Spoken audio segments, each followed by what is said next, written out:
wasn't enough to help LeBron and the Lakers in Boston.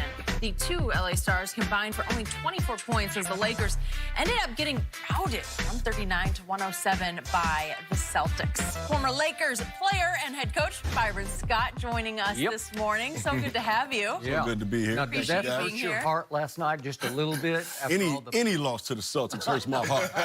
Any loss to the Celtics. I don't care if it's 30, 40, 1, 2. Any loss to the Boston Celtics hurts my heart. I got it. A little bit more. Just a little bit. What did the blowout loss tell you?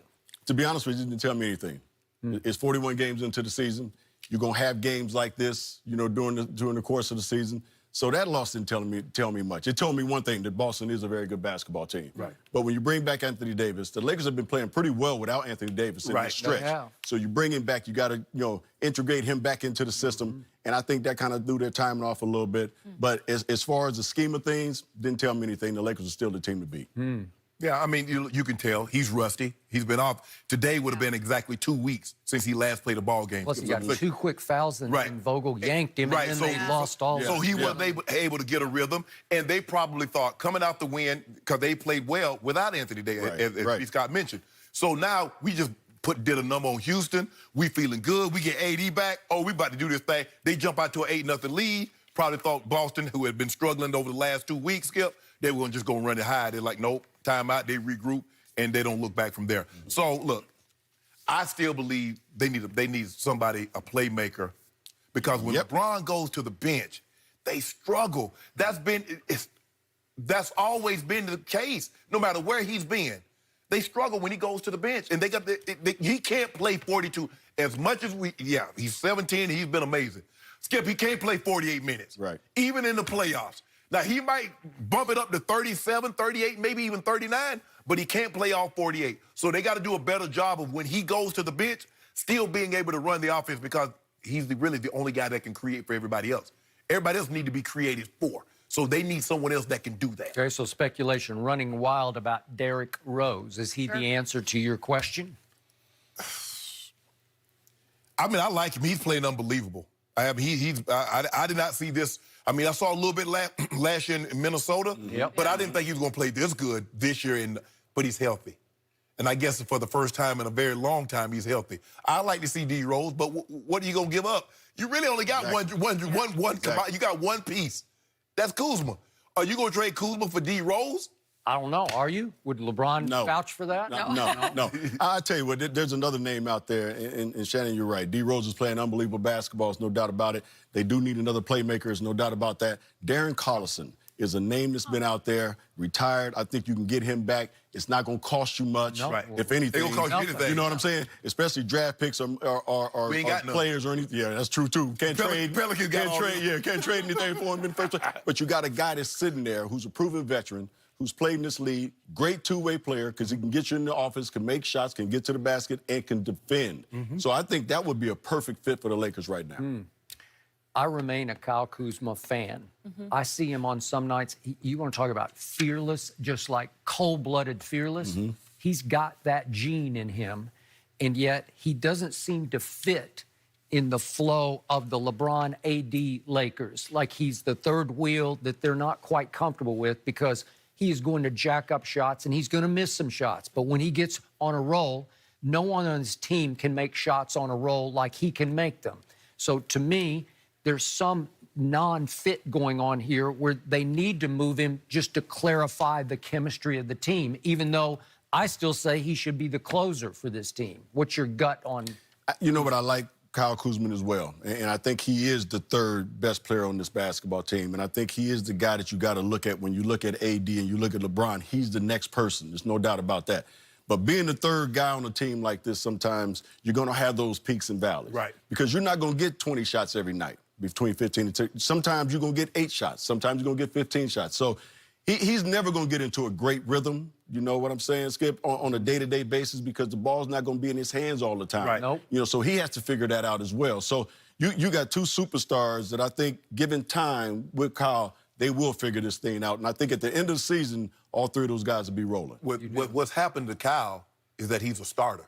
See, he's not like Lou Williams. Lou Williams, like, I'm embraced this coming off the bench, knowing that he's going to get the shot because Lou Williams, as you mentioned, he's their closer. He has the ball in his hand, not Kawhi, not Paul George. Lou Williams. Totally agree. So Kyle Kuzma, that's never going to be Kyle Kuzma because coming down the stretch, the ball's going to be in 23's hand. Absolutely. It's never going to be in Kuzma's hand. Absolutely. So, and then it's going to be in AD's hand. So it's hard to skip. It's hard to get a rhythm when you, especially when you, I'm not totally sure he embraces the role because he sees in his mind last year, I was the second leading scorer on the team behind LeBron. Right. I should be starting. But he got hurt. You know, the injury, the ankle injury set him back. So he's coming off the bench. In order for the Lakers to get maximum value, Kuzma's going to have to embrace his role.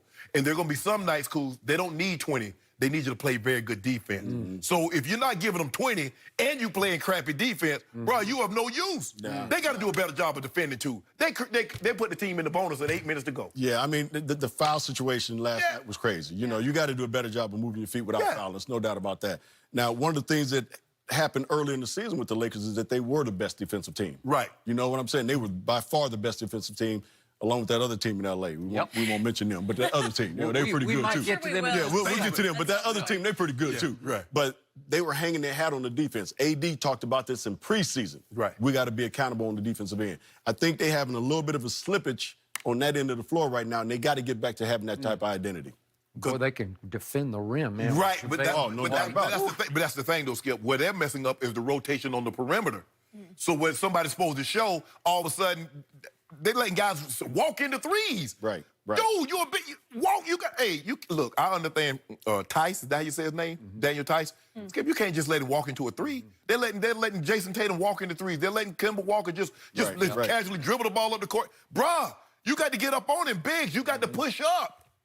Man down. You just remember the 1-3 that Tice made last night. Yeah, but they let him walk into it. Don't let him walk into it. Okay. If you're going to just let me see, I can the get point one. of last night is still make a three. If they're going to make 16 or 34 threes, you're probably going to lose at Boston, and you might lose by a lot at Boston. Yeah, and they did. And turnovers. And they did. The turnovers been creeping up. And Frank Vogel's telling them we got to do a better job because they were winning some games early, Skip, and they was in the 14, 15, 16 turnovers. Right. I think they won one game, they had 20 turnovers.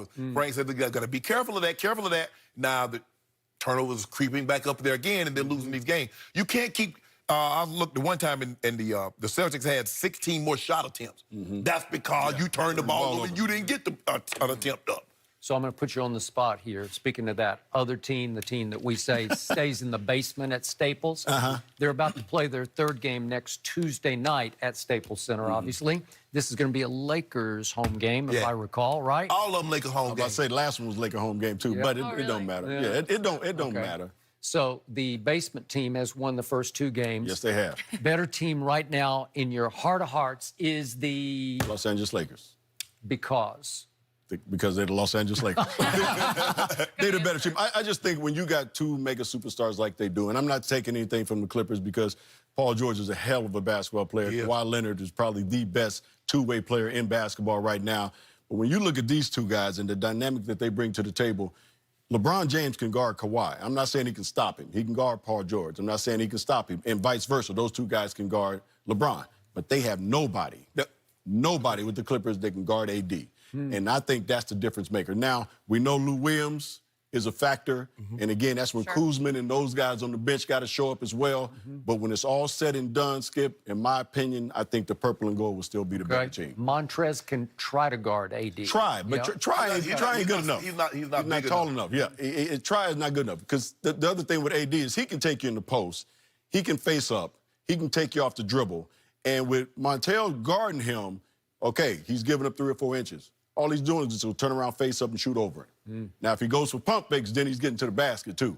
You know, so they just don't have an answer for AD. And if AD is on and he's playing the way we know he can play, they can't stop him. But that's what I'm saying. In that series, he will have to be the best player. Yes. Because he's the guy that they don't have an answer for. Yes. Because the other guys, look, Paul George and Kawhi, the wing, that's why they got him.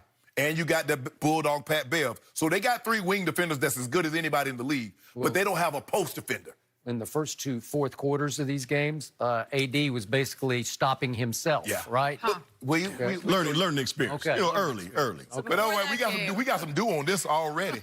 We do. Has it been Yes. decided already? Yes. Oh, okay. Yes. Well, look, the third time should be the charm. No. They're going to win one of So these let me games. hold on. If you say the Clippers are better, Yeah. it should be a breeze to beat a team. Well, they're going to beat them all 4 times. Why not? 3 for 3 is If the, that's hard to do. if Come the on. 49ers play the Packers, how many times do you think the Packers win?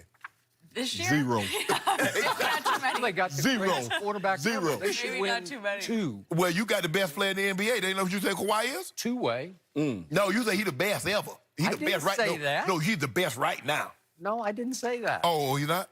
Goat James is. Lou Williams can close. Yeah.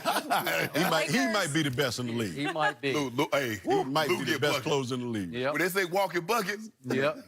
He told me I can get buckets in my sleep, Coach. he can. Really? And I agree. Oh, I like that. I can't believe we let that joke. We gave it away. You know we gave it away. I know. Don't. Let's not talk about how we subject. gave away Lou Williams to the Clippers. Let's not talk about that. That one still comes To up Houston, around to here. Houston. Yeah. We're going to have Byron stick around a bit more because we do want to talk about Zion. Ooh, here we go. Finally, so close to that debut. We'll